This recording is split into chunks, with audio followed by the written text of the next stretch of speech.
Hi, I'm Tim. Welcome and thanks for logging on. If you love this watch, email me, Team Mosso at thewatchbox.com. It's in the description below. Your purchase and pricing email question line for buying this or any watch you see on any of our platforms. Please reach out to me directly. Email tmosso at thewatchbox.com.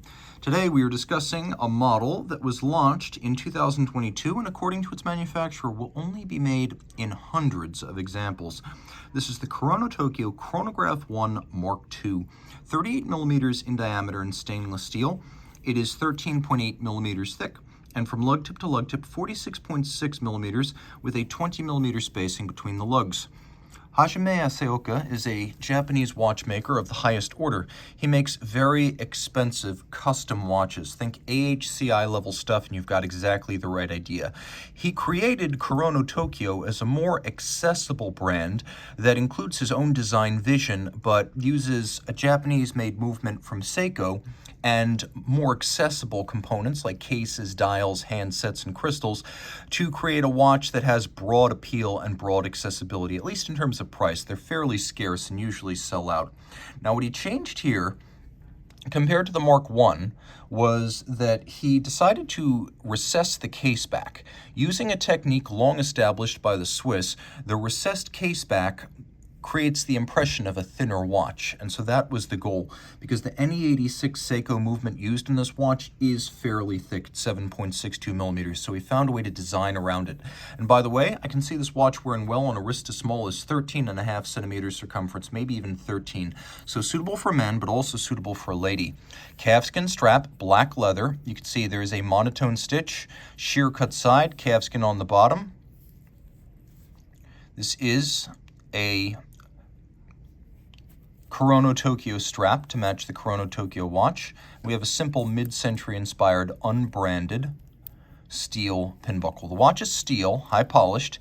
It has a lovely vintage evocative profile with the lugs that thin out and terminate in a little teardrop bulb. You can see the case band is complex, compound curved, beautifully polished. We have a stepped and concave profile bezel giving way to a dramatically domed sapphire that has the look of a vintage plexi, and that's exactly the idea. We have an unbranded crown, again vintage style, and we have vintage-inspired pump-style pushers. Now, the dial is fascinating here.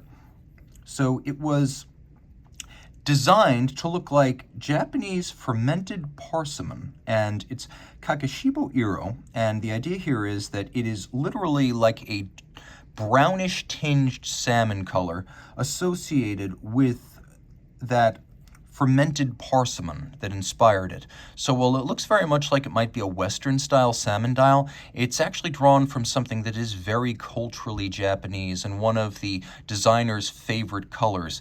You can see it has those brown undertones that make it a little bit more intense than a conventional salmon dial. They're a little cabochon of steel that represent the hour indices, and if you look carefully, you can see on the dial, we have both a tachymeter and a pulsimeter, and in the 30s and 40s and 50s, these kind of scales would more often have been located on the dial than on the bezel. That would come later in the 1960s. We have two sunken registers, because after all, a twin register keeps the vintage theme going, though we do have one concession to modernity in the form of a date. Now, the watch does have hacking seconds and a quick set date, so it also has modern function.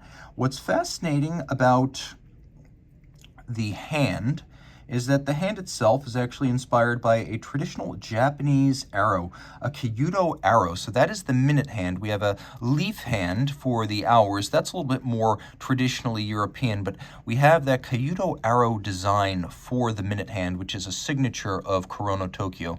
The registers are tone on tone to give it a little bit of contrast, and we have Arabic numeral 12 metallized at the top of the dial. On the case back, you can see Kurono Tokyo, made in Japan, and that it is 30 meters water resistant, which is the dress watch standard. You can see it has a screwed in case back construction. Inside, we have a relatively new Seiko chronograph caliber designed and made by Seiko Instruments in Japan. It is inside and out a Japanese-made watch despite its fairly accessible price point.